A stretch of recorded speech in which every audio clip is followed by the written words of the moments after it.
recording so that I could take notes for you guys. I will share after the session.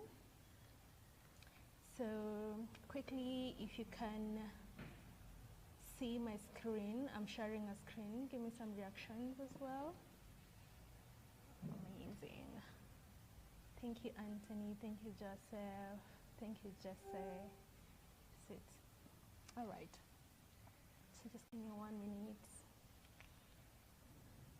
Transcribe.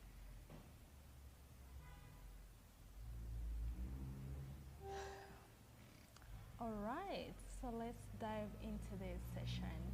So I will be. Yeah, I think I'll be presenting from this side. Okay. So quickly, as you're getting started for the session, we want to ensure that you set the mood right. So before we begin, you know the drill. Turn on your camera if you can. We would love to see you. We want to see you and celebrate you.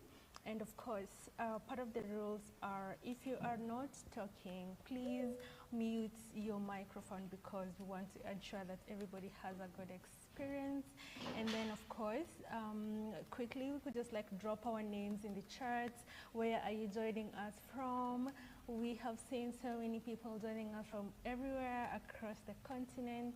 We want to see where you're joining us from.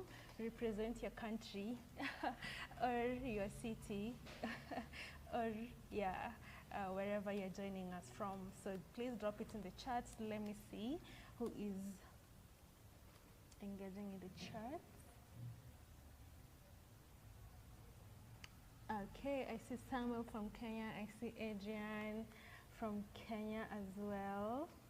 Amazing. I see Chris from Nairobi. I see Alfred from Nairobi. Amazing.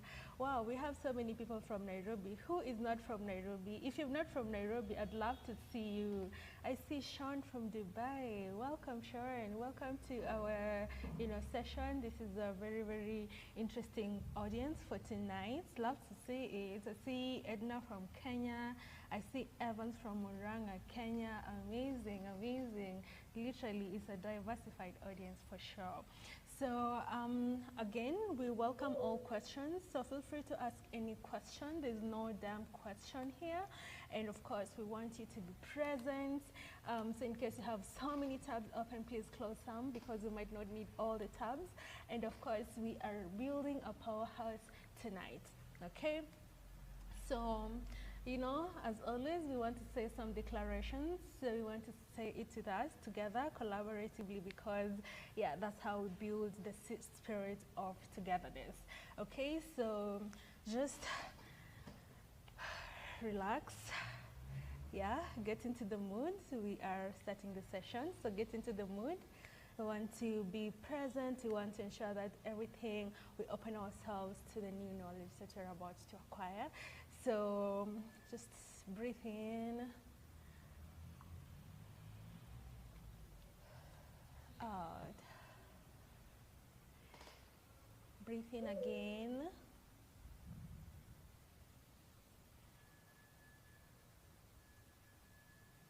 out. Okay, so together we will just say the words of affirmations. If you can unmute your microphone, feel free to unmute. If you cannot, no problem, but just say it with us. So we will start in 3, 2, 1. Let's go. I am a builder. I belong in this space. I bring my full focus, curiosity, and courage today. I'm not too late. I'm exactly on time. I have questions only. My voice matters here. I'm learning with pain and teaching others to build real solutions. I'm part of a community that lifts each other up. Today, I take one step closer to my vision. I hope you said it like you mean it, because yes, you are exactly who you think you are. Okay? Perfect. So, wonderful. So I think by now most of us are actually quite familiar, but just for purposes of confirming, give us in the chats, where are you on your Web3 journey? Are you still new and it's your first time here and hearing about Web3? Have you heard the terms but have not built anything yet? Have you experienced a little, about wallets and NFTs, etc.? Have you built something in Web3 before, or are you ready to ship here and you're just here to level up? Give us in the chat where you are on your Web3 journey, just with the initials, if it's A, if it's B, if it's C. Yeah, we'd love to see it.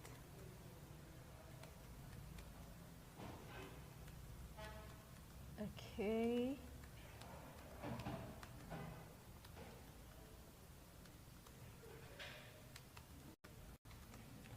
All right, let me see. So, amazing. I see Caleb. Caleb is experienced a little. Love to see it. Sean as well is quite experienced. Immaculate is actually building something in Web3, and yeah, it's amazing to see. Melvin, you are also, you have experience, love to see it. Michelle Dorcas, you are new. Welcome to the community of amazing builders. So we hope that you'll find these sessions impactful. And then Emmanuel Kirui, I see you have heard the terms, but you've not built anything. So no problem at all. You're about to build your first minimum viable product, hopefully tomorrow. Okay, I see Miss Niani Nimrod, you are totally new and it's your first time. Welcome to the greatest community ever. And then Samuel, you are also, you're conversant to the terms, that's good to know. Edna, you're also conversant to the terms, that's good to know. Evans, you are new, welcome. We love to welcome new people in our community. Miss Yani, I see you again. Wow, all right, amazing. So most of you are actually quite, you've heard about the terms and your experience. A few of you have actually built something, so we're about to change that. We're about to change that in this cohort, okay? I see Anthony, you are C ready for D. This is the spirit. And Anthony, shout out to you because you've been one of the most consistent builders, showing up every single day for yourself, and just so proud of you, and I really wish you all the best in this cohort. And yeah, guys, we noticed you people, we noticed your presence, and we appreciate you for your presence. Okay, Nelson, I see you, you built something in Web3 before, amazing. So we hope to see you all ship and actually go to market. Okay, perfect. So quickly, if you've not signed up for Mini Hack, this is the opportunity for you to sign up. And welcome, because the mini, I know some of you are quite confused. So this is the road to the mini hack. So we are, putting together different cohorts for different niches and themes, right? So this cohort's theme is building payment solutions on Avalanche, right? So the next one is going to be gamification, building gamified solutions on Avalanche in July, and in August we're going to have building agentic systems in the era of AI on Avalanche, and that's happening in August. Okay, so you want to ensure that at least you're part of a cohort, so you are in a better place if you are already part of this cohort.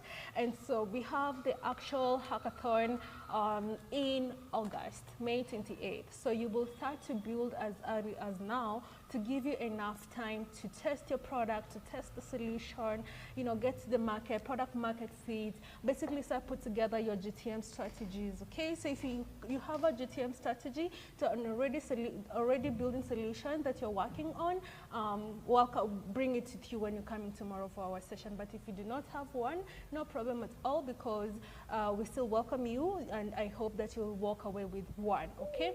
So please sign up for the mini hack if you've not, because this is the opportunity for you to officially participate or get into the category for participating in the hackathon. Okay, and of course, this is the community that you're building, a powerhouse of great builders and ecosystem enablers, and we love to continue building this community with you all together. I know some of you are seeing your faces on this, and it's really lovely to see you all, and yeah, just to put a stamp on it that you're really consistent with showing up for these sessions. Okay, so where we are at right now, what we have done so far, we have already done the foundations, of course, the fundamentals. So if you're new here and you do not know where to get this information, especially when it comes to like the Avalanche fundamentals, just Google Avalanche Builders Hub. Go to Avalanche Builders Hub and you'll be able to get all this information. So you'll be able to access the, you know, let me just actually show you how to just do it. So you just go to open your browser and just go to Avalanche.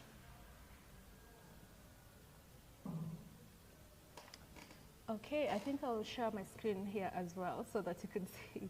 I think I'll switch it between too many screens at the same time. Okay, so let me just, if you can see my current screen, let me know.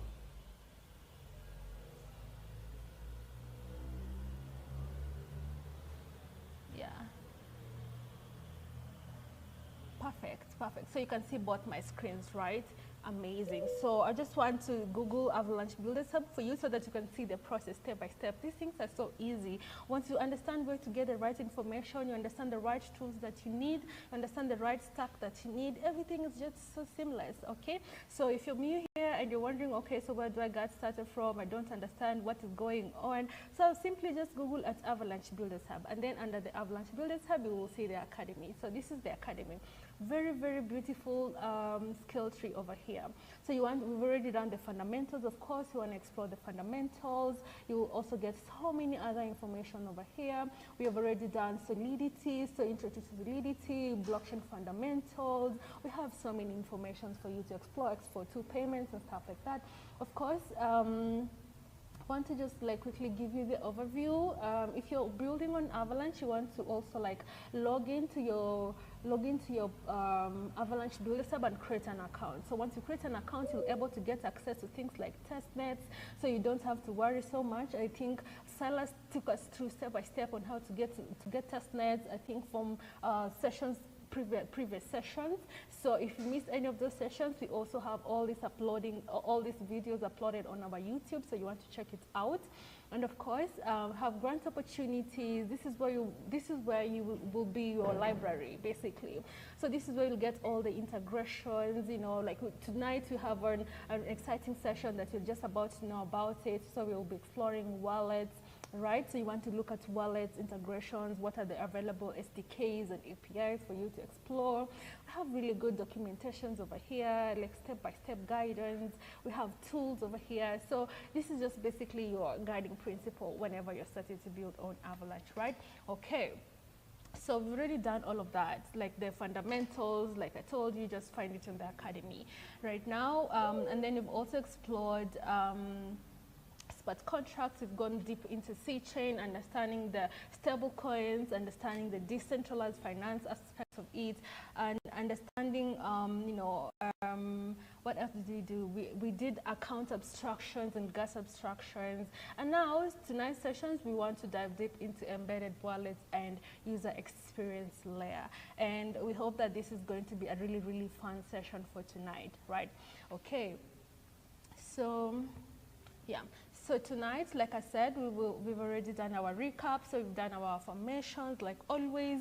We want to emphasize on quests. So if you've not completed your quest, what are you waiting for? What is the challenge? How can we help you so that you can actually complete all these quests? Because the more you complete the quest, the more you scale up the leaderboard. Yes, Roman, you have a question? Okay, my question is this: how can a person sign up in this Avalanche Academy? Okay, great question. So have you on your browser, are you on your browser? Just open your browser and Google Avalanche Builders Hub. Yeah, I'm already there. Okay, so if you're already there, the Avalanche Academy should automatically just be there. Can you see the academy? Yeah, I can see the academy. Perfect. Have you seen chat, somewhere written chat? Yeah, I can see. Perfect. So click on chat, and then you just want to ensure that you actually have signed in, okay? So if you click on your chat, does it tell you your name, or it just opens the chat? No, it does not show my name. Now you need to create an account. So besides the chat, On the left, I think it should be on the left as well for you. It should show some folders. So when you click on a folder, it should show you sign in button. Have you seen that sign in button? Yeah, I can see it. Perfect. So go ahead and sign in. Yeah, I'm already there. Perfect, perfect. So welcome aboard. Amazing. I saw someone else raising their hand. I don't know who has a question, but yeah. So, okay, I see. Yes, go ahead. Hello, I am having trouble finding the last two quests. I completed the other time the other session when you were showing us the leaderboard. Yes. I completed two quests, but on the leaderboard it showed me that I completed. It's like 3 dots, so I saw that I completed the first one and the last and the third one. So I couldn't get access on the second. Okay, I couldn't find the second one, and and for the last week or this week, yeah. Okay, so you're basically struggling to find where to get information, right? So do you follow us on Twitter? First and foremost, do you follow us on X? Yes. Okay. Yeah. On our X, you should see a link on our bio. Are you on? Have you seen it? Are you on your X right now? Can you just open your X and search at Avalanche Africa? Okay, so, Yes. Have you seen at Avalanche Africa? It should show Team1 Africa. Do you see? 1 minute. Or just click on the link sent on the chat. Okay. So. All right. But then yeah, exactly. But then in future, when you ever need any information about anything that you're doing, you just go to our profile at Avalanche Africa, and then there's a link tree on the bio. So that link tree has everything, including the links to our sessions for tonight, okay? So in case in any future you are stuck or something like that, that's the process, okay? Okay. Perfect. All right, so well, you're welcome. I see, okay, so I'll just like quickly show the leaderboard and see who is actually ranking up the leaderboard. All right. Cool, so far you should see that you have five quests. So if you're on the call and you've only completed maybe like, let's say 2 quests, because I see many people have actually completed 3 quests maximum, and just a few have attempted quests. I think this is the quest 2 last week, Thursday, and yes, on this week's Tuesday session, Tuesday quest, right? So we only have 3 that have signed up for the Tuesday quest and only 4 that have signed up for the Thursday quest. So we want to encourage you to actually go and complete the quests. And complete the quests so that, you know, we are able to see who is actually stuck and how can we be able to help, all right? And of course, we have weekly office hours every Wednesday at 6 p.m. East African time zone. So if you ever feel that you're stuck anywhere, you are welcome to join these sessions, all right?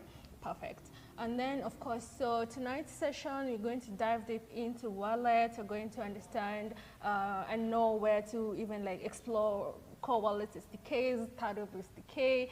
Sylus is going to take us deep into like just wallet integrations and the UX layer. And of course, we have polls and activities in between sessions, so you all are actually welcome to participate. And then, of course, towards the end, we'll have like a Q&A as we wrap up. So we welcome all those questions that you might have or maybe are stuck somewhere. Yeah, this is the perfect time for you to actually ask all your questions. So you'll be here for 2 hours together or more. Last time we said 2 hours, but we ended up staying for 3 hours. So we hope that tonight you'll be able to, you know, be able to finish everything that you planned for you and be able to just create the kind of impact that you want to create. Okay, so quickly, if you are joining us for the first time, you don't know what Mini Hack is all about, this is a builder program that is designed to equip you as a founder with Web3 fundamentals and equip and build a niche ecosystem of technical and non-technical talents. We want to give you hands-on experience building on Avalanche, create real projects that solve real problems, and foster a powerhouse community of ecosystem enablers. This is not just a workshop, this is your launchpad. Okay, so by end of tonight, you would have understood what embedded wallets are and why they actually matter.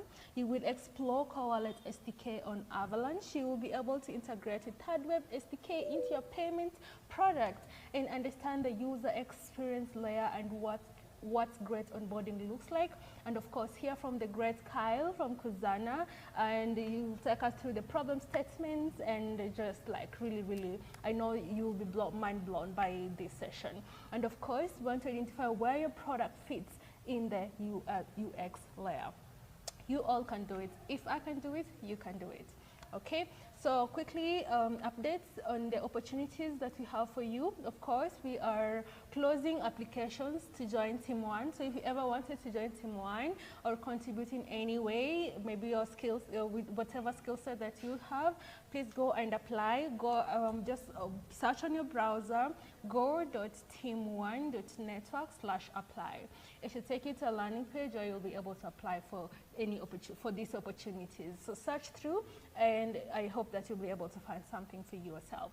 And then again, we have the New York Summit happening this year, the Avalanche New York Summit in September 16th and 17th at Chelsea Industrial, New York City.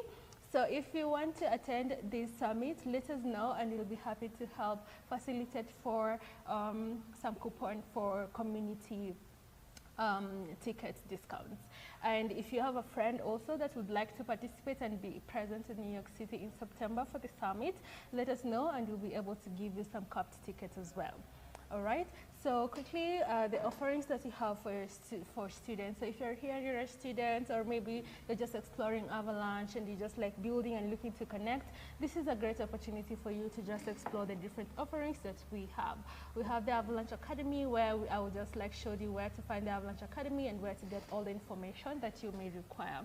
Within the Avalanche Academy, we have the developer resources. We also have the Entrepreneur Academy as well on the Avalanche Academy. So you want to explore the Avalanche Academy and see which one fits. So there's also something for the technical people and then non-technical people.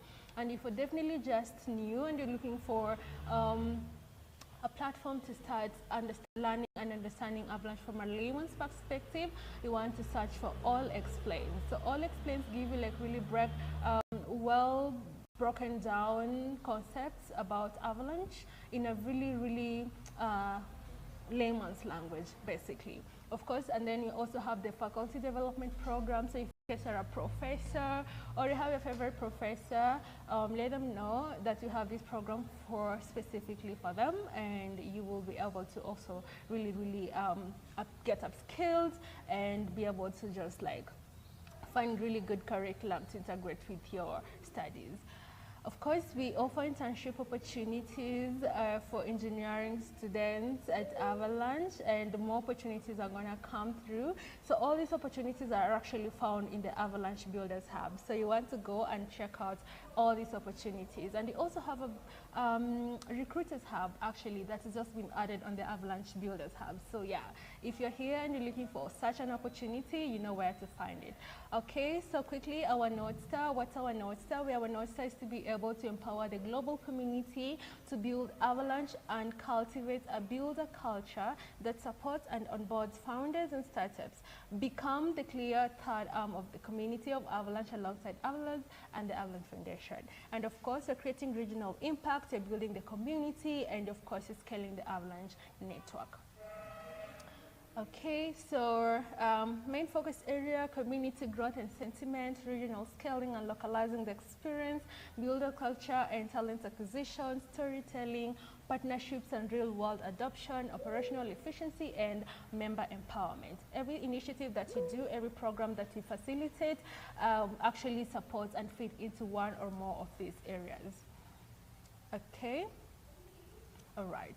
So this is the resource hub. So again, if you're stuck, you do not know where to get information, scan this QR code. It should take you to our link tree where you will get all this information. The first link that is actually pinned on the link tree is a link to join to the Notion page. And within that Notion page, we have everything that you require. That's where we are housing all the resources for builders that are building in this mini hack cohort. Okay, so take your time and scan the QR code so that you may get access to all this information. We also have pinned there links to the WhatsApp, links to the Telegram community, links to everything really that you may require in this journey.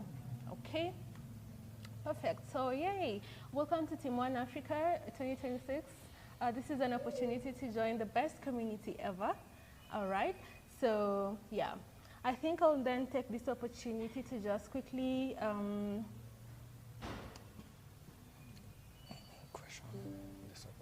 yeah, this is a question. Okay, just go ahead. All right, let me just see if I can see the question. It was by Ignatius. Ignatius. Yeah, yes, Ignatius. Do you have a question?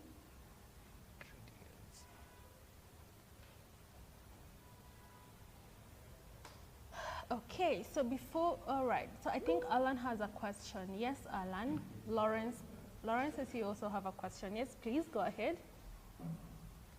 Okay, my question is, okay, I've heard that you have teams. They say there's Team1 Africa and there are other teams. So has like, is there still a vacancy in Team1 or I can apply to any other? What is your skill set, Lawrence? Skills. Okay, right now I'm a student studying software engineering.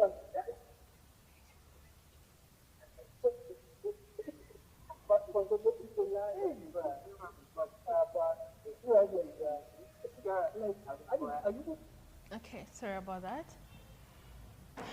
Yeah, so you are a student, a computer science student. Yeah, I'm studying software. And I was wondering how these teams work. Do we compete in teams or are the events according to teams? What happens? Interesting. Yeah. So quickly, I'll just give you like an overview of what Team1 is. Basically, I think that's what you're asking, right? So the Avalanche Foundation is the ultimate foundation, right? So within the Avalanche Foundation, we have different verticals. So we have the BD, we have the community arm, and then you have the Avalabs, right? So the community arm and the social impact, that's where Team1 is. So that's where now the Avalanche Team1 supports largely. So the Avalanche Team1, like we said, as part of the offerings, is that it wants to become the community arm, official community arm of Avalanche, so that it can be able to scale Avalanche even further, okay? So now that's what Team1 is, and that's the role for Team1. Now, we have different chapters within Team1 because if the purpose is to scale Avalanche, then you need to scale and you need to build a powerhouse of distribution, right? So we have Team1 Africa. So within Team1 Africa, we have Team1 Kenya, we have Team1 Nigeria, we have Team1 South Africa. We're now scaling. We want to now get into Sub-Saharan Africa, and many other countries in the continent. We also have Team1 Latam, we have Team1 Brazil, we have Team1 USA. Basically, we just Team1 in every single continent. That's all I can say. So within this, we do different initiatives, different activities, we organize different events. Everything that we do fills up into our North Star. That's why we started by explaining what our North Star is and what we're doing towards achieving our North Star. Is it clear now? So, yes, thank you. Perfect. And now we have ongoing recruitments to join Team1. Now, if you're in Africa or if you're in Kenya, if you want to join Team1, you will then join Team1 and Team1 Kenya to contribute to a specific portfolio that you are actually scaled at. So if you're a developer, you want to join the technical portfolio. If you're an events coordinator, you'll just join the events portfolio. If you are a partnerships and you know you have good relations, you know how to create good relations, you can join like the partnerships portfolio. So that's now the structure trickle down basically to the different subchapters for Team 1. Okay, perfect. So I don't know if anyone has a question. Any other question before we proceed? Yeah, go ahead. All right, if there's not any other question, I'll just give Joseph a chance, like 3 minutes to quickly take us through. Yes. Okay, to also answer your second question that you're having about more opportunities apart from Team 1, and you said that you're a software engineer. So if you head over to the Builders Hub, as you can see from my screen, head over and click to the ecosystem careers. So this is where all companies, all products that are built on Avalanche that are actually hiring at the moment, this is where they post the jobs. So if you're a software engineer and you're looking for a role, you can come here. Like right now, I can see there are 53 open roles in various companies. So you can come over here and do your application. So this is for all companies that are within Avalanche that are actually hiring at the moment. So that's one of the other ways. As a technical engineer, as a blockchain engineer, depending on your role, you can be able to land a job or a gig apart from Team 1. Amazing, amazing. And I think that's just a new feature that's been added recently. So this Builders Hub keep evolving every single time. So you want to just make it your go-to place, basically, wherever you are looking for an opportunity, whenever you're looking for, documentations, whenever you're looking for integrations within Avalanche. And we also have like an embedded chats copilot within the Avalanche Builders Hub. So in case you're starting to build out anything within Avalanche and you want to utilize the Avalanche architecture, that's the best place to start. Simply just like, prompt it and it will give you like step by step on how to get started, what tools to use, the kind of infrastructure you need. Basically, it's just giving you everything that you might actually need. Okay, perfect. So amazing. So as we are progressing through the night, I would love to welcome our next speaker, who is going to be an amazing speaker actually, and I'm sure you're gonna love him. So allow me to welcome Mr. Kyle, who is the CEO for Kuzana. And Kuzana is an entity investment firm that actually invests in Kenyan SMEs. Kuzana is on a mission to meet 1,000 more millionaires, and that's really, really cool and impressive. And so, and one fun fact about Mr. Kyle is that he actually plays football every week. So it's really interesting. He's very active, I see. All right, so Mr. Kyle, if you're in the call, please confirm you can hear me and confirm that you can actually unmute your microphone and you're able to speak. Yep, I'm right here. Thanks, Amazing, amazing. You're welcome. Yes, so we just kicked off the session basically, and you're right on time because, yeah, we were expecting you to jump in at exactly 8:45, and then, yeah, so please just take it up and as we progress the session. Great, so if you don't mind, I'll share my screen. Yeah. Let's see what we're working on. Okay, fantastic. Hey everyone, Kyle here, and based in Nairobi. I run this firm called Kuzana. It's an investment firm, education and investment for Kenya's top 1% entrepreneurs. We have workshops, and we also invest in companies. You can see we invest $20,000 initially and up to $100,000. We've helped 4 companies in batch 1, and now 15 companies we've invested in. Some of the companies are like avocado, health food, soy, animal feed, women's fashion as well. You can see here there's a video in batch 2. I was arrested by city council on stage. Got to pay your taxes apparently. And we have workshops like this where people learn, entrepreneurs learn, they build their businesses. The goal was the companies grow 50% in a year, and they didn't grow 50% in a year. They actually grew 174% in 1 year. So the results were really amazing. And what I'm looking for from you, here you can see some people, some talks. What I'm looking for from you is how do we build better infrastructure for Kuzana and for these top entrepreneurs. The entrepreneurs are usually between 28 years old and 40 years old. They have some business experience, but they kind of lack a lot of the technical expertise and social media awareness and skills to really grow their product. And they don't really know what they're missing until they have it. And so that's where you all come in, and we're looking to provide some bounties along the way. So let me share my screen here with what we have in mind.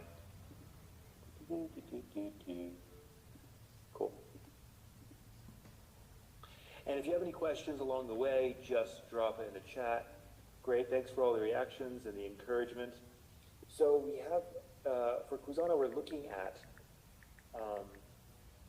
this. I'm just going to share this document with everyone. Again, Kuzana is Kenya's fastest growing SME accelerator. We look at boring and profitable, important businesses. So what's the next big co in Kenya, right? The next Kakuzi. What we have is we have two stages. For the first stage right here, we're going to award 2 builders per bounty to receive the Claude subscription for 3 months so we can keep building the solution. All right? And then there'll be a final prize, which is a top submission for each bounty wins a cash prize and plaque, of course. Don't forget the plaque. Lavender, go ahead. Oh, sorry, Kyle. I just wanted to confirm if you're sharing the screen to something else. Oh, I'm sorry. I'm sharing the wrong. Yeah, okay. You can see my screen now, right? Sharing the wrong one. Okay, yes. Again, in stage 1, 2 builders per bounty receive the Claude subscription, so you can keep building, and the top submission receives 20,000 shillings. All right? And there's details about how you do the submission. I'll let you read about that later. But let me go into what these bounties are, and then you'll have some questions. The first one is an AI financial controller. So we have 15 companies. We have the accounting for 15 companies. It's become crazy for me to try to understand what's going on in each company, and are there any issues that we should be aware of. I think an AI should be able to pull the information from Zoho Books, where it all is, via API, analyze it, and then give us a readout. Right? So it's going to require some back-end engineering, API integration, data analysis. You don't need to be an accountant for this. We've given you some details. I'll show right here, detailed requirements. Here's some details of what a financial controller should be considering. And so you can just plop this right in, cash flow risk, signs of weak financial controls, accounting issues, things like that, right? Okay, so that's one. Financial controller, I've built something, it kind of works. I can share the code for it, I can share the GitHub for it, so people can, copy, take what I've already done. Next one is Trendjack Hunter. See those? Trendjack Hunter, let me come to the questions after I go through all these, but please put the questions in the chat, I'll come to them. Trendjacking, you're familiar with this probably, where there's a trend, whatever it is, Elon Musk mints 4,400 more millionaires, and people start talking about Elon Musk, SpaceX, and Starlink, right? So the thing is, anything that's trending is just going to get so much more engagement than anything else, right? And for our founders, and even for me, I can never keep up with the trend. So just tell me, what's the key trend or two that I should stitch my video to today to get the most engagement? All right. Next one, Boardy.ai for Kuzana. I'm not sure if people are familiar with Boardy. Anyone tried Boardy before? Just give me a thumbs up if you've tried Boardy.ai before. Oh, we have Timothy has, great. Lavender has, Collins has, Lawrence. Okay, quite a lot of people, great. So this is a really interesting interface that you talk to it for 30 minutes about your business, your challenges, what you've done, what your goals are, and then on the back end, it connects you with people you should talk to.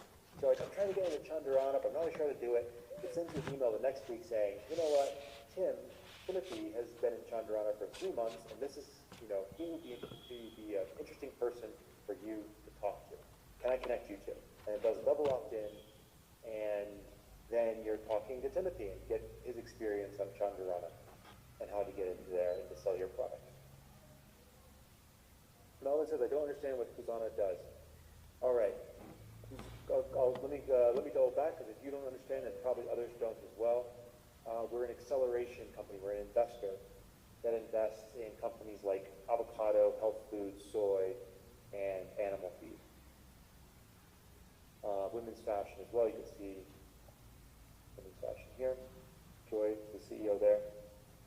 So think of it like Y Combinator, but for, I guess, normal SMEs in Kenya. And then we have workshops where we get together and figure out the accounting and things like that. Do you have any other pictures? Thanks, Melvin. Thanks for that question. So we invest. We have 3 months of workshops. We connect companies with lenders. We reinvest in companies, and we do more batches. And then we keep growing companies like that. All right. Okay, so Boardy.ai, that's Boardy.ai. For Kuzana, again, there's more detailed requirements here of what system requirements might be for that solution. For that bounty. By the way, C's or Lavender, just feel free to interrupt me if I'm not making sense. I know we only have about 7 more minutes, but just interrupt me if I'm not making sense here. Cool. All right, Bounty 4, Equity Investing Legal Framework for Kenya. So most startup investment documents used in Kenya are imported from the US. So yeah, we got our colonial investment documents, right? But they don't fit the Kenyan legal environment. Founders sign documents they don't understand, they're too long, investors use templates that are not locally enforceable, and founders can sipon money out of the company. This is just a lose-lose ecosystem. We need to design something that makes sense here.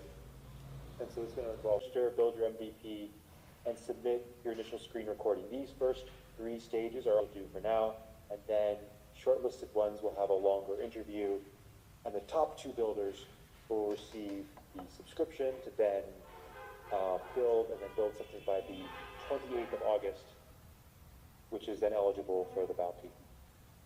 And that's just where things start. Okay? So, not sure if there's any questions. Let me check the chat first, actually. I should be doing that. Any founders apply to Kuzana, and how does that go by, says Joseph. You can apply to Kuzana. We've just closed applications for the time being. The next batch will start in November. So yeah, if you're interested in Kuzana, you can click that link, kuzana.co. When is the deadline for these bounties? That one, Lavender and C's will give you the information on. Great, what other questions are there?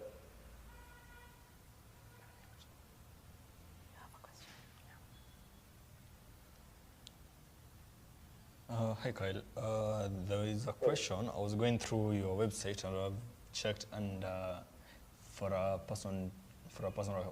company to be able, you need to be eligible to join Kuzana. I've seen 400,000 to 20 million monthly revenue.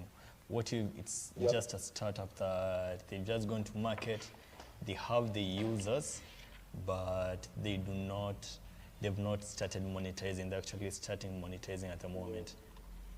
So, for any questions regarding investment by Kuzana, would not be handled in this conversation. This is just about the hackathon. So, Kuzana is sponsoring some prizes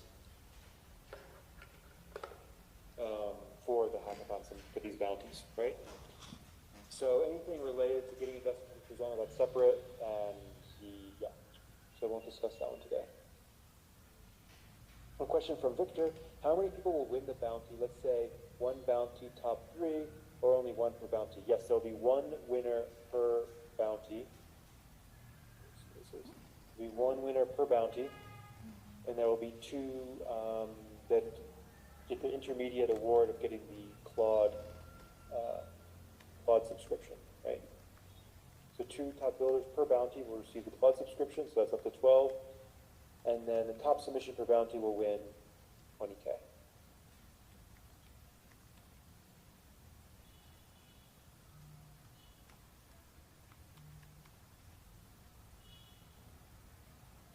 I showcase an idea a little far off from the listed? Sure, you can showcase it. I don't have a particular, we don't have a particular way to do that. You can definitely share. Nothing, it's not illegal to do that. We don't have a bounty for it, so no guarantees there. Yeah. You could share what your idea is, I suppose, and then I can let you know whether we would be favorable towards it or it's unlikely to.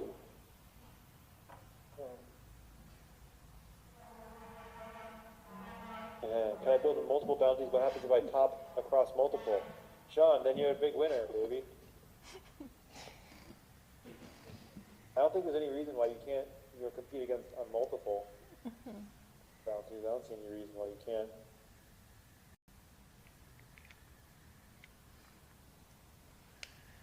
Wow.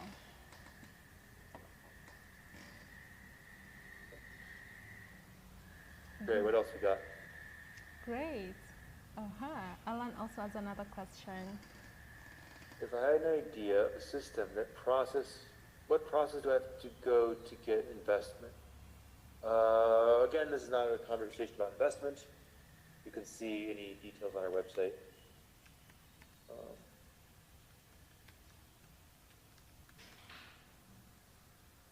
I mean, the first step to get investment is to build a really great hackathon project.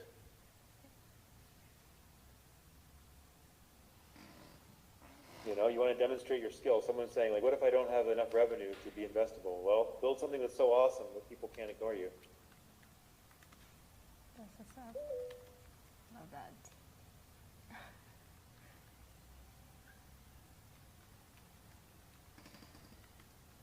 Okay, great. Any other questions? The first step is to showcase in the hackathon. Yeah, show what you can do. Shoot your shot, as they say, right? I know there's amazing talent in Kenya. I've lived here a long time. I got here, 2011. I know there's amazing talent, and this is the first step for you building something really great. Joseph, I think we will direct those questions on investment maybe on another session, or maybe share the resource and how to do and start the conversations. I mean, yeah, start the conversation is build something. You know, you only can get investment if you build something really great. So I think, what support exists for teams that want to continue building after the competition? After August, you mean? So, you know, if the project makes sense, then, like I mentioned, maybe we would invest, or maybe have some kind of contract. I don't know. Again, build something great. Like I said, we have more money than we can spend. So if you can figure out how to help us spend money, then we'll be very happy with that. It's a funny problem to have, I know. I did not expect that to be the problem. Okay, quick question.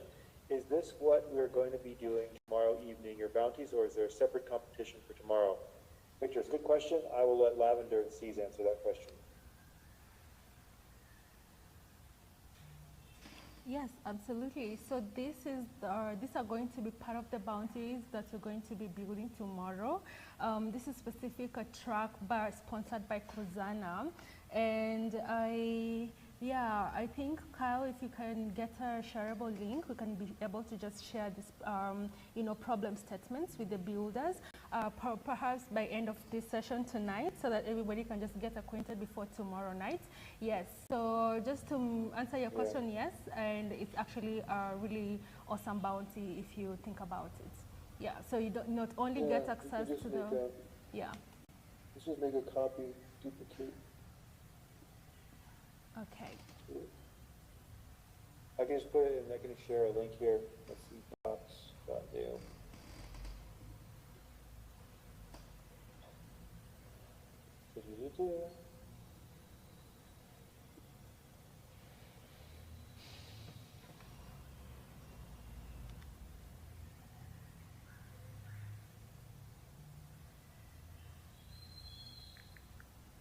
I'm just going to share this with everyone so you can take a look at all the bounties yourself. Amazing. Yeah. Awesome. And if you comment on the document, then we'll be able to see what your comments are. So if you have any questions, go ahead. Perfect.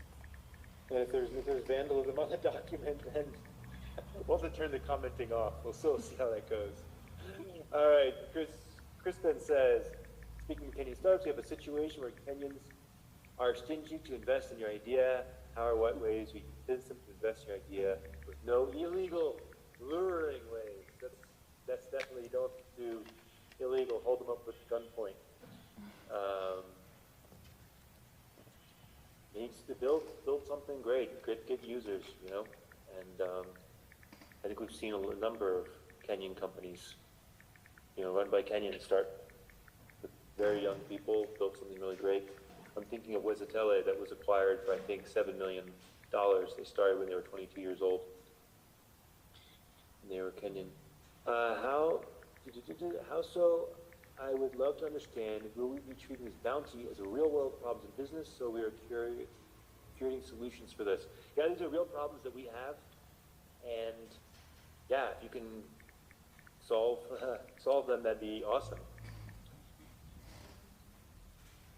I think that answers your question. Victor says, you said you have more money than you can spend. I present you a separate business idea. Will you fund it? It really needs small investment. No, you won't. There's a specific process that we invest in companies. The best thing for you to do is to win this award. And we have, you know, Kuzana is a separate thing. You can look at our website for investment. But we're not open to investments until November. On that one, so yeah, the best thing for you to do is win this and then start the conversation there.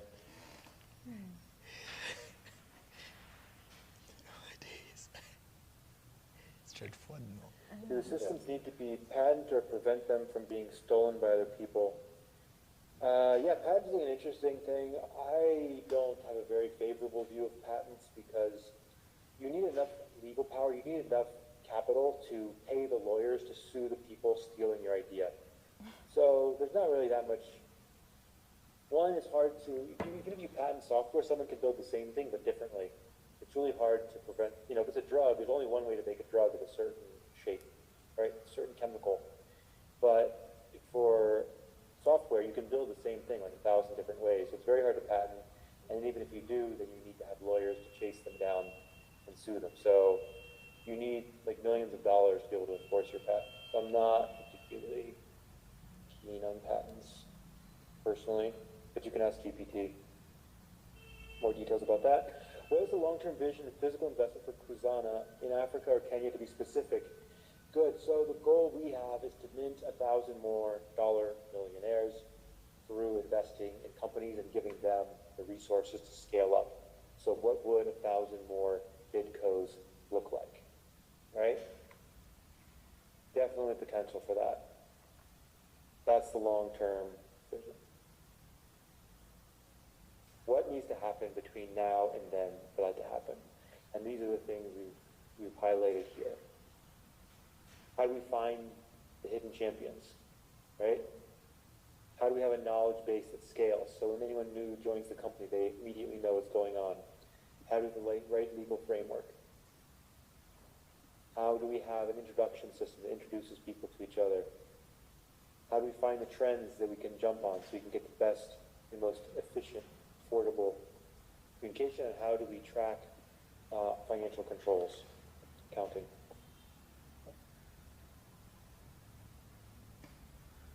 Yeah, so yeah, this is exciting. I'm super excited to see what you all build in the next couple days. It's going to be, yeah, I'm really, really excited. Help us spend some money, all right? You can work on the bounty as a team, sure. I believe so. I'll let Lavender and C's give the exact details there. Thank you so much, Kyle, for jumping on this. Thank you so much. It's been nice getting to hear your feedback from, I guess, the community and most of the people on the call. I want you guys to understand this. These are real. Kuzana invests in a lot of companies, and most of these problems are also problems that most of these companies are experiencing. Personally, Kuzana has reviewed over 1,300 companies just this year alone, and most of these companies have similar problems. And if you build a solution for these companies, they will pay for the solution. That's the truth. So right now, angel investing is kind of different, but if you build a solution that the market wants, people will pay for it. So build for real solutions that people will actually use, and then you could have that conversation with multiple companies to sponsor your idea and things like that. Thank you so much, Carl, for jumping on. I know you have a very busy schedule, so thank you so much. We appreciate you for coming on. Thank you all. Thanks for organizing and wishing you all well. Good night. Thank you. Lovely. So you heard it from Kyle himself, guys. So if I were you, I will take this opportunity and run with it and bring my team members with me, okay? So this is an opportunity for you to actually build a scalable solution that is investor worthy. You've heard it straight from the investor's mouth, and so I don't know what else you need to you need for you to believe that actually these solutions can be built and can be funded by already existing investors. So yeah, so we will meet you all tomorrow, hopefully, if you are gonna come through in IRL, and if you're not gonna come IRL, no problem, because we're working on a hybrid session so that at least everybody can actually get an opportunity to participate. Now, so tonight's session is our, yes, Lawrence, you have a question? Could you share the location, the WhatsApp for us, please? Yes. So the location for the event tomorrow, right? So that's happening at Blockchain Center in Hurlingham, right? Yes. So we will share more information and more details, I think, in the WhatsApp. So if you're not part of the community, this is the time to join the community, both Telegram and WhatsApp. So we'll share more information on there, okay? Yes, Joel, you have a question? Could you deal with the overview of what you talked about, because I've joined late, I've been held up somewhere. Just an overview. Yeah, so you have missed a big chunk of it, but just quickly, an overview is that we have the problem statements ready by Kuzana, who is looking to invest in scalable businesses, basically scalable ideas. So these are problem statements that are open for all of you to actually take up and build something. So we have a bounty for that, and we will be sharing the links to the recording, so you can just like go and watch it and recap everything that we've talked about. So we also have the problem statement link that you will be sharing after this session, and so we will share with you so you can have a look at it, basically. So where will you get all those credits that you said? Sorry? Where will you get those credits, the links, the recordings, the whatever? Okay, let me just drop the WhatsApp link here right away so that you can have access to everything. Give me 1 minute. I'm just dropping the link.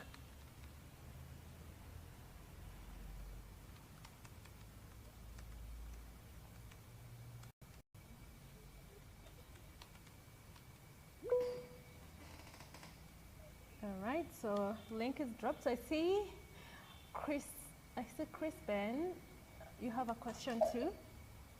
Good evening, Lavender. Yes. Can you hear me? Yes, I can hear you loud and clear. So my biggest concern is that I'm very new into the blockchain and Avalanche community. So I was asking if tomorrow at the event, it would be good when I would be assisting in brainstorming as well as learning, even though I am not good at blockchain. Can I be of use?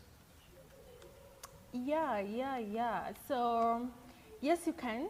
And we will start the session. The event starts at exactly 6 p.m. So if you can arrive at around 4 p.m., that will be fine, because you'll meet the team on ground and you'll be able to just align on a few things. That's okay. Okay, so Perfect. at 4 p.m. Thank you. No problem. And then also make sure you join our WhatsApp community so that you can just keep updated on everything that is happening. Okay? Cool. So maybe there's not, oh, so there's one more question. Alan, yes, you have a question? Yes. Okay, Mr. Kyle had mentioned something about the August. That's when you're going to present the bounties, but he had clarified that you are the ones to explain to us when the deadline will be. Great question, because Mr. Seas is about to give us more details on the same. Yes, Seas Digital, are you on the call? Yes. Hi, everyone. So, in regards to the bounties, the main mini hack event is happening on August the 28th. So that's when the bounty awards are going to be presented. So it's going to be presented on the same day. So the form for filling the form for which bounty you decide to take on is going to be available tomorrow, so that people could be able to fill the form and go ahead and choose the bounty that they want to work with. But yeah, so basically that's it. And for real, problem statements that go to market, there are lots of companies, not just Kuzana, there's just lots of companies, equity investment debt companies that are looking for projects to invest in. And they don't, personally, they're looking for companies that are scalable and can go to market. So if you're building something that can go to market, a real pain point, there are companies out here that have funds and are ready to invest. Please take that very seriously. Do things that are ready to go to market, please. All right, cool. That's all I want to say. Just know there are lots of opportunities out there, but build solutions that are ready to go to market, real pain points for companies that have money to pay for it. So that's what I have to say, and thank you, everyone. The form is going to be available, and Lavender will give you more information as the form for it. So take care of yourselves, guys, and cheers. Thank you. Before you go, Victor has a question for you. I think it's for you. It says, mention some companies that are looking to invest. Of course, Kuzana. You can contact me after this, but I can tell you there are so many companies, there are so many VC companies that are actively investing. Kuzana is mainly into equity, so there are lots of companies. There's lots of them. There's Vula. There's so many companies. That's what I'll tell you. There are so many companies. Just do your research. You'll see that we could always have a conversation about this. But most of them, I really don't know many angel investments that, like, you have an idea and they just want to invest. That is very difficult. It's very difficult. But if you have a company that goes to market, and it's not that difficult to take a company to take your business or your idea to market. It's not as difficult. So it is what it is on that. Take care of yourselves, and please build companies, solutions that go to market. Perfect. And if you're wondering how to get Seas, he is in the mini hack group as an admin. So just go and check on the admins. He's there. And then feel free to disturb him in his DMs, okay? Perfect. Cool, amazing. So yes, I now welcome Silas, but before Silas come on board, feel free to take a break. If you want to grab a cup of water or a glass of water, cup of coffee, cup of tea, 1 minute, and then we're gonna just kick off at exactly 9:20, okay? So in case you need to grab a glass of water, feel free to grab one, and yeah, we just resume shortly, okay? Perfect. And thank you so much, seasoned Kuzana team, actually, for this. So cool.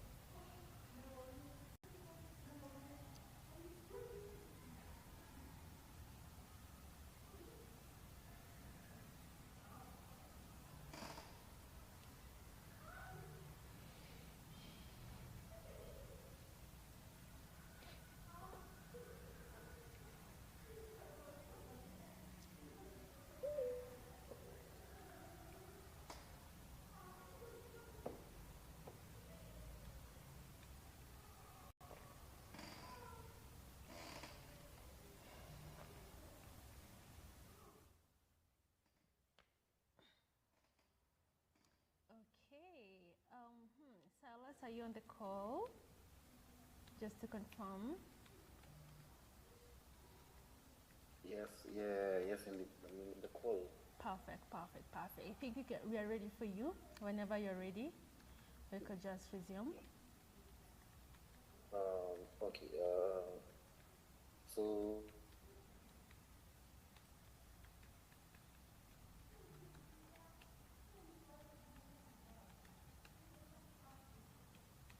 If you're speaking, I think you're muted.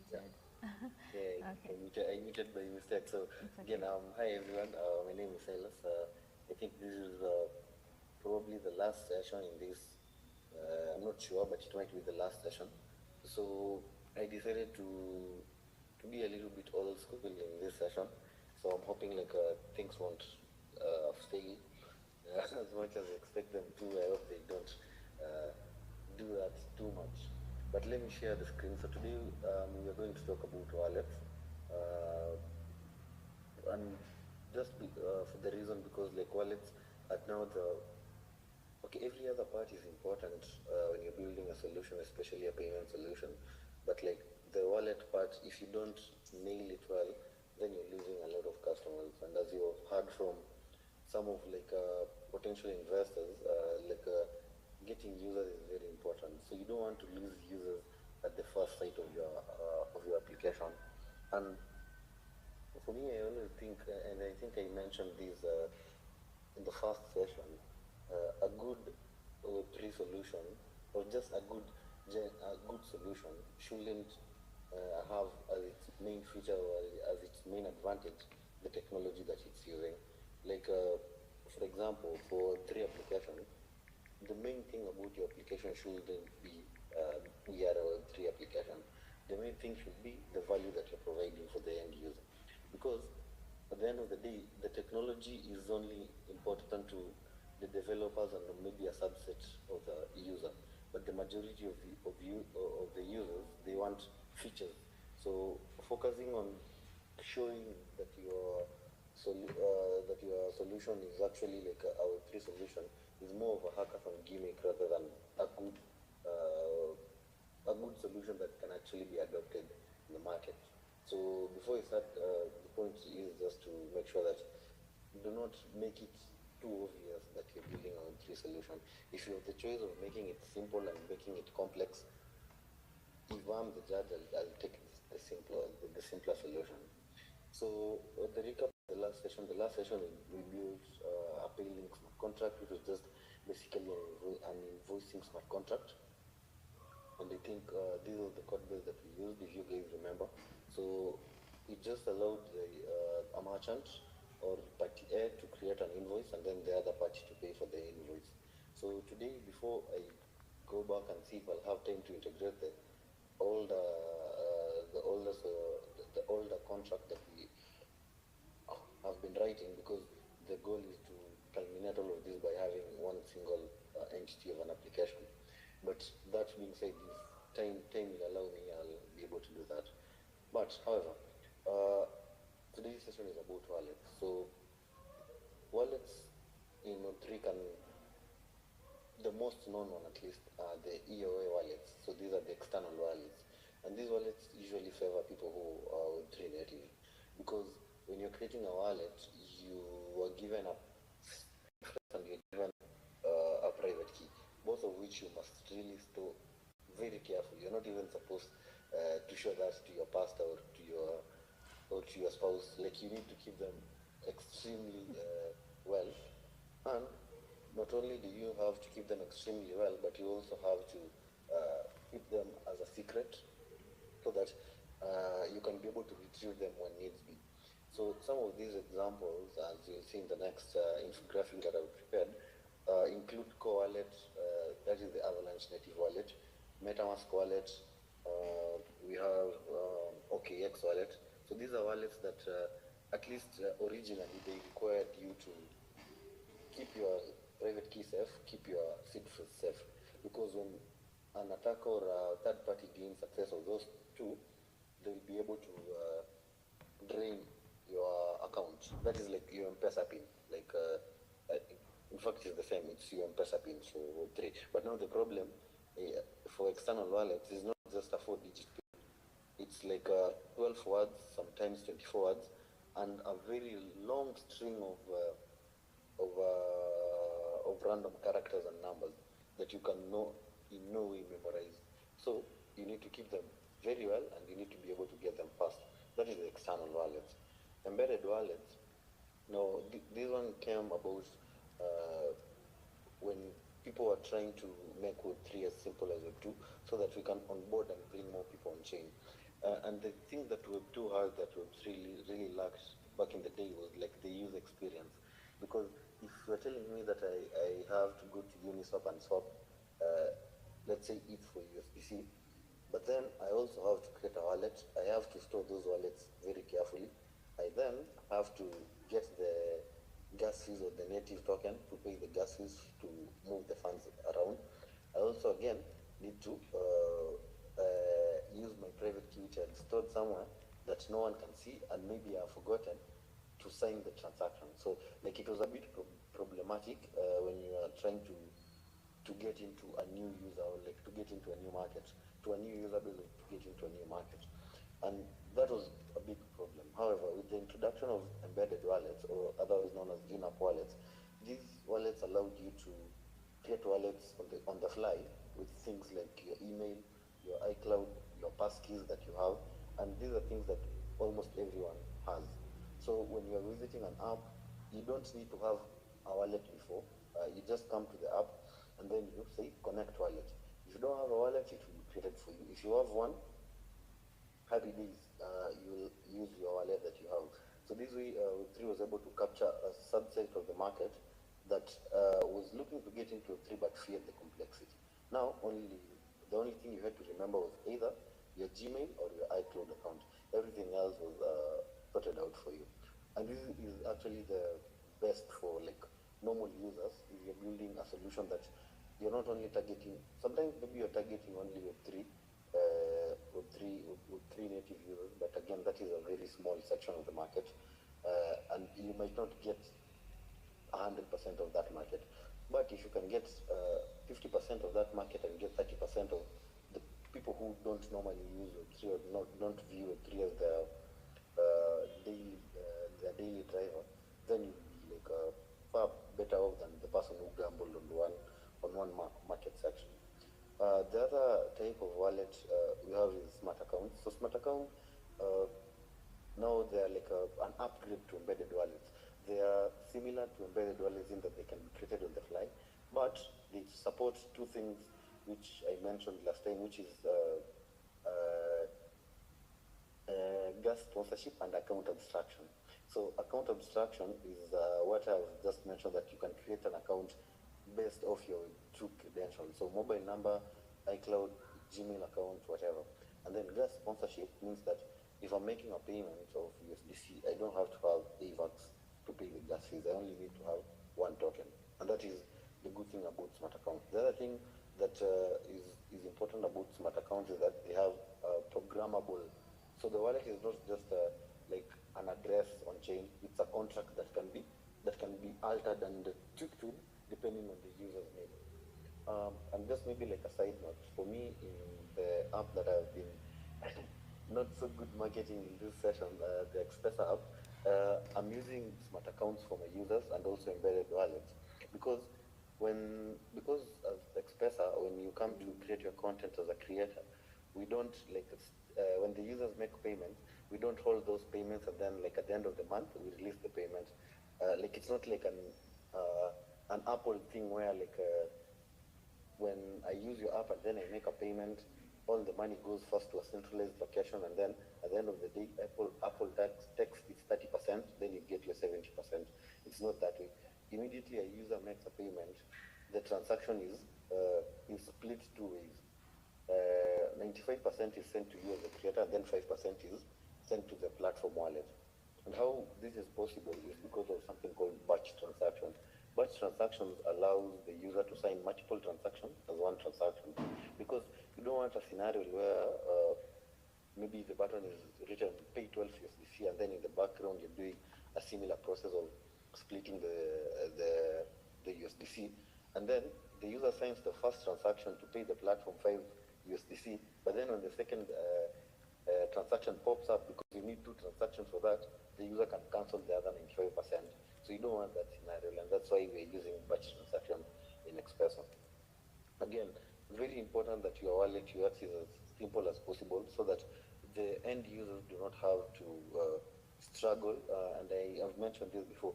If I start struggling when I'm spending money, I'm going to feel, number one, if it's really essential, I'm going to feel like I've been conned. Or number two, if it's not that important, I can just say, to hell with this thing, I'm not interested. So wallets, the user-facing part is very important. Some may say as important as the smart contract. To me, like UI and UX is at the top of everything, because the contract might be shitty, but I might tolerate with you for some time if your UI is good, before you rob me eventually. But either you guys know what I'm saying.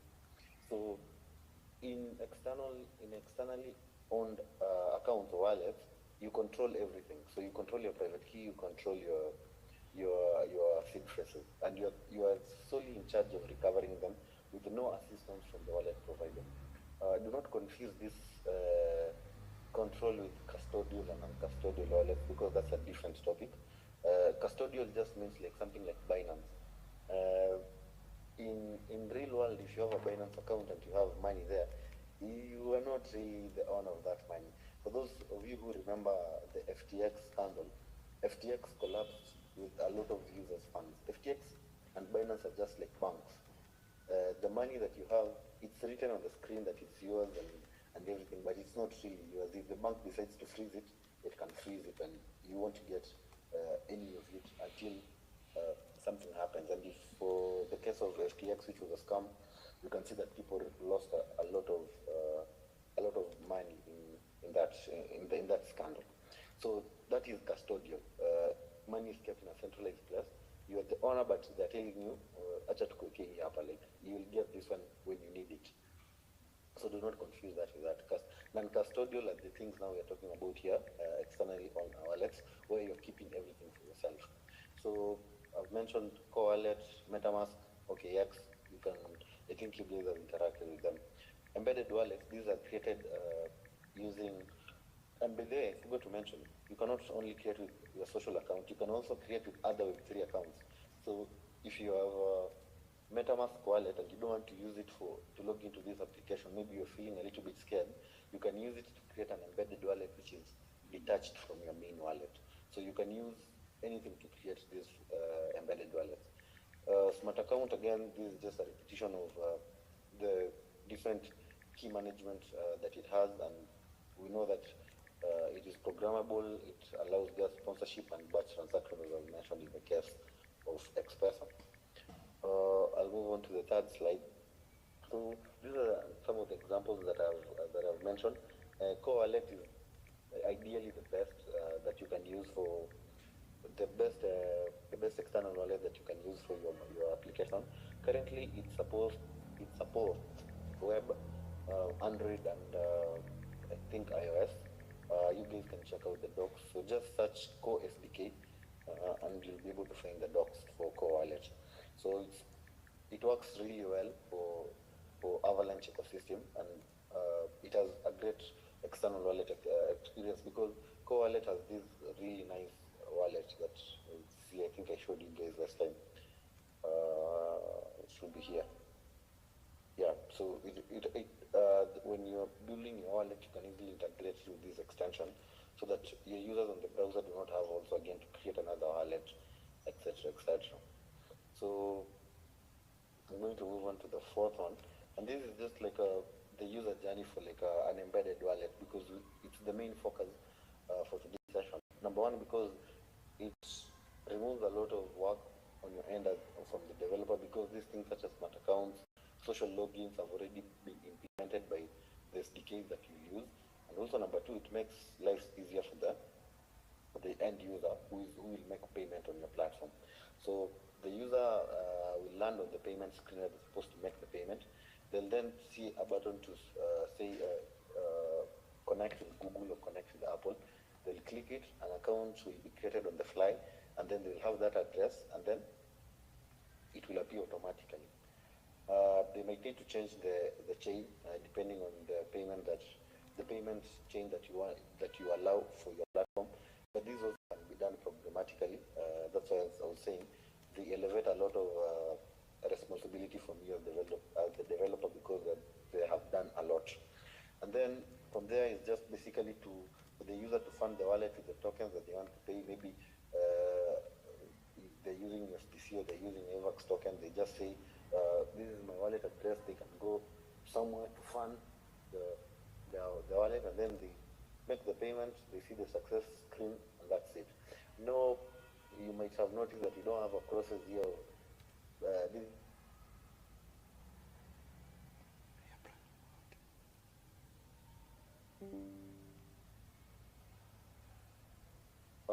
The fifth infographic that I have here is like some of the patterns that make really great user experience when it comes to using embedded wallets for payments. Number one, you should have like one-click checkout because I don't want to keep on pressing a lot of buttons, being navigated back and forth. That it might make me think or second guess about the payment that I'm getting. Not to like promote illegal behavior, but if let's say you wanted to place a bet and maybe in your mind, in your religion, betting is not really good. And then when you're trying to bet, it's constantly asking you to confirm. Are you sure you want to bet on this thing? Are you sure you want to bet? At some point, you're going to think,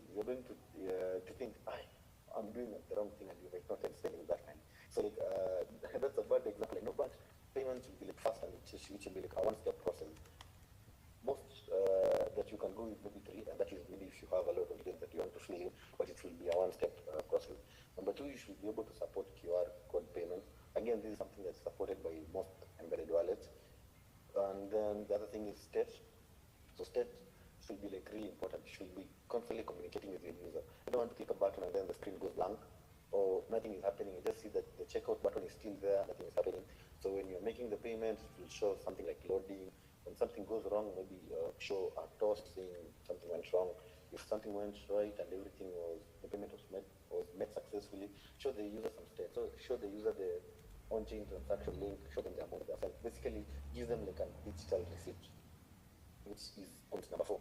And then if they're connected to the wrong network, again, something you can do with embedded wallets, which is that which we're going to look at, is you guys, and if somebody is connected to the Sepolia and to the base network and the payments that are being made on your application, specifically AVAX, you need to tell them things like you're connected to the wrong network, click here to switch to Avalanche, and you should be able to do that programmatically.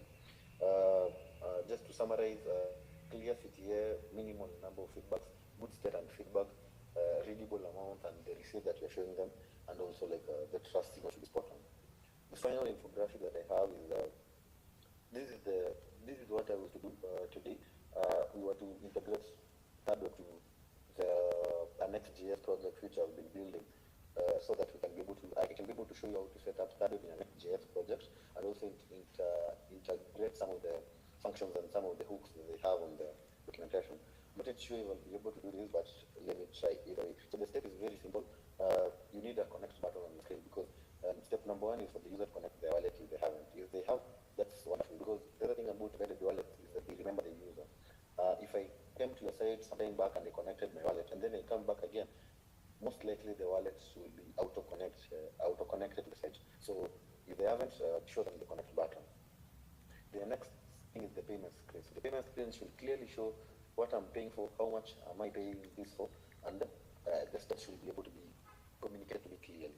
And then for the Thirdweb wallet layer, you need to be able to facilitate the wallet connection, creation of the inner wallet, and the external wallet option. All of these again are provided by the embedded wallet layer.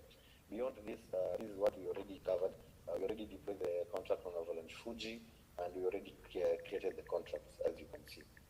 So I think the best thing that I can do now is to show you the UI that I have been building for this particular task.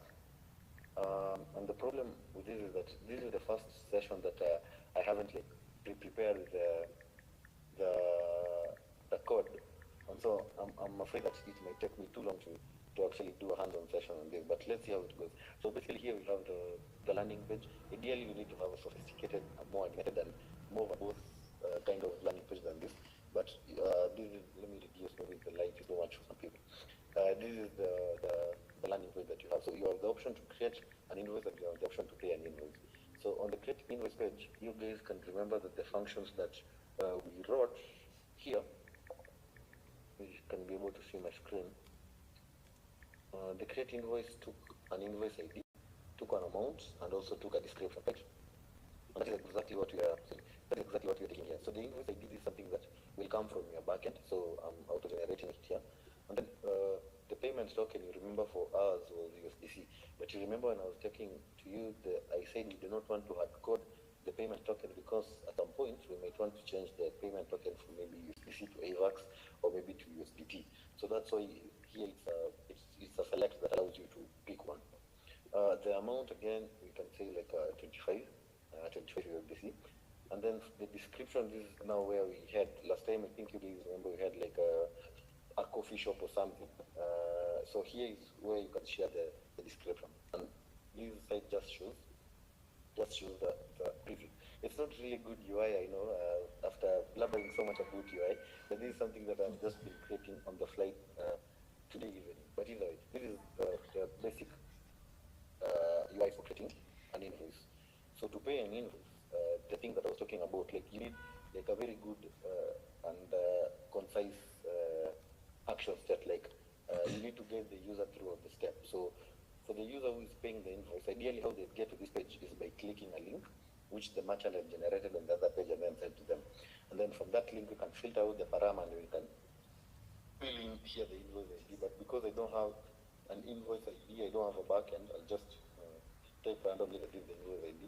I'll then fetch the invoice, and then when everything goes right, maybe assuming you have gone to the contract, fetched the invoice, you see how much it needs to be paid, and then this is the UI that you need to be having to click pay USDC. Now, let me try and see how far I get in this process of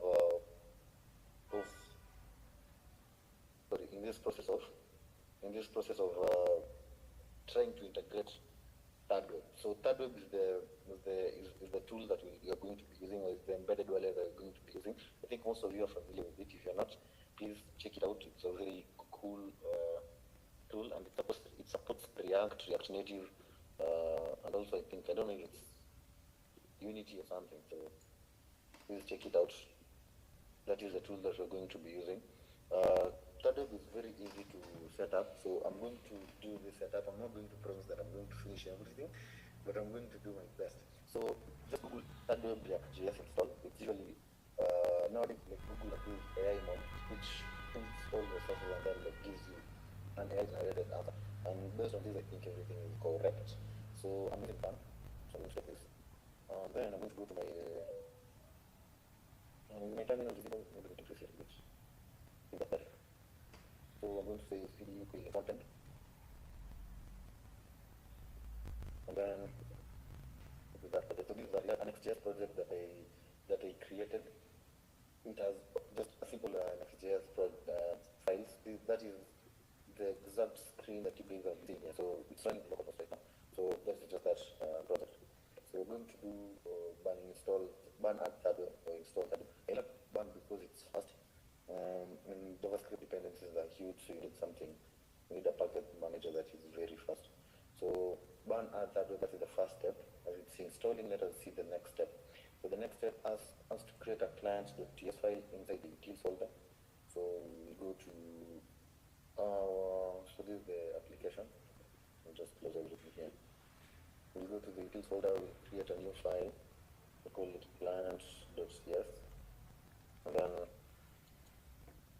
this particular piece of code that confirm that you finish installation, not yet. And this is why you want to use ban, because if this one will be NPM, I think 10 minutes would have been invested in this session to just getting the dependencies in. But anyway, it's going to throw an error that will be not installed, but that should tell you that the client ID is saying process.env, because ideally this should be in your EMD file.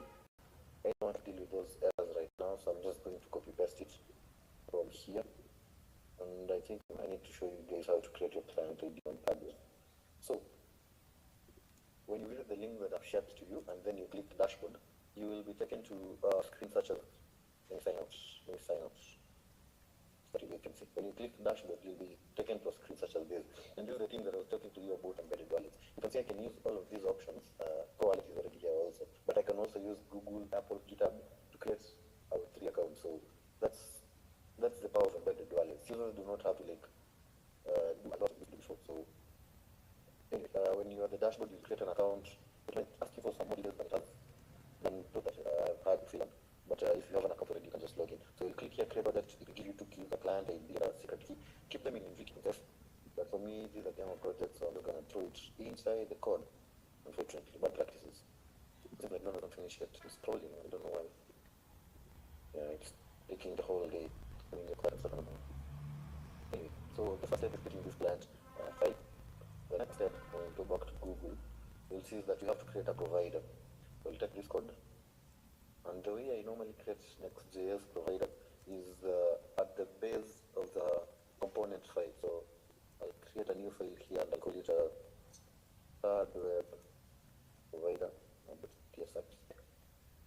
Confirm if this is finished. Haven't. Because unfortunate. I'll paste this in. The errors you're seeing is because Thirdweb does not finish installing, but not to worry because it will and errors will be cleared. So yeah, that's a bit weird. Thirdweb from Thirdweb. Yeah, so this one should not be here, but it should be in this file. So you need to go to your main page that the entry point of the Next.js application, and that is usually at the layout file at the root of the app application. So I'll press the installation here. I'll take this. So you need to import Thirdweb in the layout file, and then you need to wrap your whole application with the Thirdweb. I'll get that and install that there. Wonderful. And to the final step, I think we need a connect button. So in my application, if you noticed, you have, let me go back to that page, the main page. You notice that you have a connect wallet here, a connect wallet button here. And that can be found inside components and then so this is something that I did earlier on, so don't worry, but this is just UI. The main thing that we're focusing on here is the connect button. So we import the connect button from Thirdweb, and you can see it has some errors. So the first thing that you do when you encounter errors is you go to the documentation. So you go to the documentation on Thirdweb, and you'll see that the connect button needs a client. And this client, you can remember that we created here and we exported it. So we'll just see client is equals to client. And import client. And so when I go back to my application, I should have a connect button that is from Thirdweb that should be working. So I'll give it a moment to compile. Again, is there any question that I might address?